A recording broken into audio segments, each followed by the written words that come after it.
আসসালামু আলাইকুম আরহামতুল্লাহি ওয়াবারাকাতুহু। সম্মানীয় দর্শক মণ্ডলী, আজকে হচ্ছে 15ই আগস্ট, স্বাধীনতা দিবস। মাশাআল্লাহ, খুব সুন্দর দিন। কথা হচ্ছে, আমরা কি সত্যি সেই স্বাধীনতা পেয়েছি? যে স্বাধীনতা আশফাকুল্লাহ, মীর নিসার আলী তিতুমির আরও ইত্যাদি ইত্যাদি হিন্দু, মুসলিম, জৈন, খ্রিস্টান ঐক্যবদ্ধ হয়ে যে স্বাধীনতা গড়েছিল, যে স্বাধীনতা চেয়েছিল, যে স্বাধীনতা দিয়েছিল, সে স্বাধীনতা কি আমরা আজ পেয়েছি? বিবেকের কাছে প্রশ্ন করেন, অন্তরে প্রশ্ন করেন, উত্তর আসবে না। তারা যে উদ্দেশ্যে স্বাধীনতা করেছিল, সে উদ্দেশ্য যদি আমরা সত্যিকারে বাস্তবায়ন করতাম, তাহলে কখনোই এনআরসি, সিএএ, এসআই এর মাধ্যমে মুসলমানদেরকে আতঙ্কিত করতো না।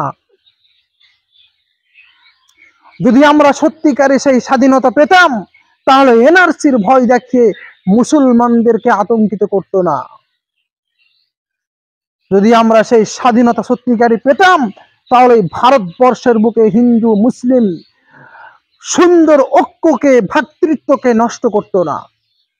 যদি আমরা সত্যিকারী সেই স্বাধীনতা পেতাম, সত্যিকারী সেই স্বাধীনতা যদি আমরা বুঝতে পারতাম, তাহলে আজ ভারতবর্ষের বুকে নারীরা ধর্ষিতা হতো না, নারীরা নিরাপদ থাকতো। আজ রাস্তাঘাটে নারীরা একা একা ভ্রমণ করতে নিরাপদ না। কিছু পাষণ্ড হৃদয়ের অধিকারে সেই নারীকে ধর্ষণ করে। যদি আমরা সত্যিকারের স্বাধীনতা পেতাম, তাহলে একজন ধর্ষককে ফাঁসি দেওয়ার জন্য ধর্ষিতার মা বাবাকে আন্দোলনে নামতে হতো না।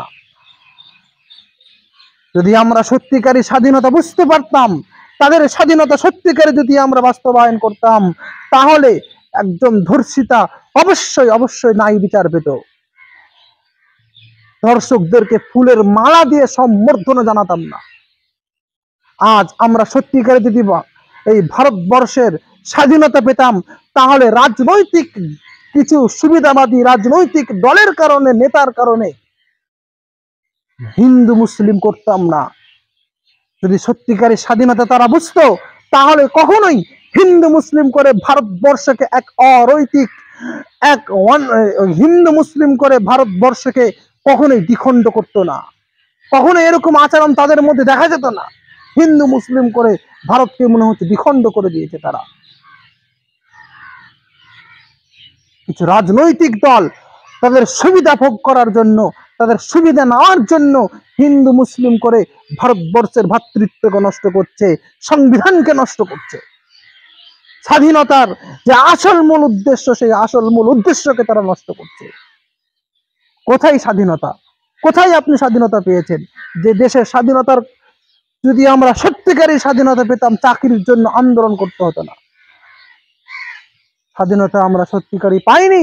বিশ্বাস করেন, স্বাধীনতা যদি সত্যিকারই পেতাম, নিজের পড়াশোনা করে চাকরি পাওয়ার জন্য এত আন্দোলন করতে হতো না। স্বাধীনতা তারা ঠিকই স্বাধীন করেছে দেশকে, কিন্তু কিছু রাজনৈতিক নেতারা নিজের গদিকে টিকিয়ে রাখার জন্য, নিজের চেয়ারকে টিকিয়ে রাখার জন্য স্বাধীনতার অপব্যবহার করছে। হিন্দু মুসলিম বলে ভারতবর্ষের বুকে সংবিধানকে অমান্য করে ভারতবর্ষের বুকে হিন্দু মুসলিমের মধ্যে মারামারি লাগাচ্ছে, ভ্রাতৃত্বকে নষ্ট করছে। কারণ হিন্দু মুসলিম যদি মারামারি হয়, তাহলে ভোট ব্যাংক হিসাবে তাদেরকে ব্যবহার করা হবে। সম্মানীয় উপস্থিতি, আমি যেটা আপনাকে বলতে চাইছি, একটু বিবেককে জাগ্রত করেন। আমরা কি সত্যি স্বাধীনতা পেয়েছি? সত্যিকারের স্বাধীনতা পেতাম, তাহলে ওই বিহারে এসআইআর করে 65 লক্ষ যারা ভোট দেয়, ওই সমস্ত মানুষদের নাম বাদ যেত না। এসআইআর করে মানুষকে আতঙ্কিত করছে, তাহলে কোথায় তারা স্বাধীনতা পেয়েছে? একটু বিবেককে জাগ্রত করেন, বিবেককে একটু জাগ্রত করেন, বিবেক দিয়ে একটু ভাবেন, আবেগ দিয়ে না। কোন রাজনৈতিক দলের পাঁচ এটা পৃথিবীর বুকে, এই ভারতবর্ষের বুকে বসবাস করবেন না, সংবিধান মেনে বসবাস করবেন। রাজনৈতিক কিছু দল নিজের চেয়ারকে টিকিয়ে রাখার জন্য, নিজের গদিকে টিকিয়ে রাখার জন্য তারা হিন্দু মুসলিম করবেই, কিন্তু আমাদেরকে ভাবতে হবে যে যারা স্বাধীনতা সংগ্রামে আন্দোলন করেছিল, যে স্বাধীনতা দিয়েছিল, সেই স্বাধীনতা কিছু রাজনৈতিক দলের কারণে নষ্ট হতে দেব না। কথাগুলো খারাপ লাগলো, এটাই বাস্তব কথা যেটা আমি বলতে চাইছি।